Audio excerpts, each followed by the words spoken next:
মিয়ানমারের সামরিক জান্তা সরকারের ক্রমাগত চাপে বিদ্রোহী গোষ্ঠী আরাকান শক্তিশালী হয়ে উঠেছে। এর ফলে দক্ষিণ এশিয়ার ভূ রাজনৈতিক মানচিত্রে বড় ধরনের পরিবর্তনের শঙ্কা দেখা দিয়েছে। চীন ও ভারতের কৌশলগত প্রকল্প রক্ষায় জান্তা সরকারের প্রতি সামরিক সহায়তা মিয়ানমারের সংঘাতকে আরও জটিল করে তুলেছে বলে মনে করছেন বিশ্লেষকরা। মিয়ানমারের রাখাইন রাজ্যে সামরিক জান্তা সরকারের নিয়ন্ত্রণ ক্রমেই হারাচ্ছে। বিদ্রোহী আরাকান ইতোমধ্যে জান্তার পশ্চিমাঞ্চলীয় কমান্ড এবং একাধিক অস্ত্র কারখানার দখল নিয়েছে। এ অঞ্চলে জান্তার অন্যতম শক্তিশালী সামরিক ঘাঁটি এখন বিদ্রোহীদের নিয়ন্ত্রণে। এর আগে উত্তর পূর্বাঞ্চলীয় কমান্ডও বিদ্রোহীদের কবলে চলে গিয়েছিল।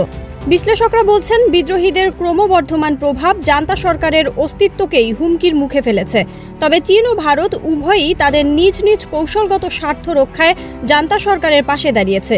চীনের মূল লক্ষ্য রাখাইনের গভীর সমুদ্রবন্দর এবং অর্থনৈতিক করিডোর, যা তাদের বেল্ট অ্যান্ড রোড ইনিশিয়েটিভের অংশ। অপরদিকে ভারতের জন্য গুরুত্বপূর্ণ রাখাইনের সিতওয়ে বন্দর এবং কালাদান মাল্টিমোডাল প্রকল্পের নিরাপত্তা নিশ্চিত করা।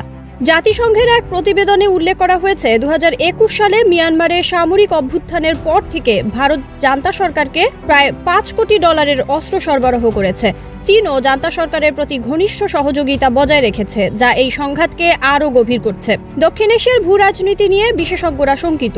চীন ও ভারতের এই সহায়তা মিয়ানমারের সংঘাতকে জটিল করে তুলেছে এবং অঞ্চলটির স্থিতিশীলতা ব্যাহত হওয়ার ঝুঁকি বাড়াচ্ছে। তাদের মতে, যদি জান্তা সরকারের পতন ঘটে, তবে এর প্রভাব চীন ও ভারতের কৌশলগত স্বার্থের উপর সরাসরি প্রভাব পড়বে, যা গোটা দক্ষিণ এশিয়ার নিরাপত্তাকে প্রভাবিত করবে।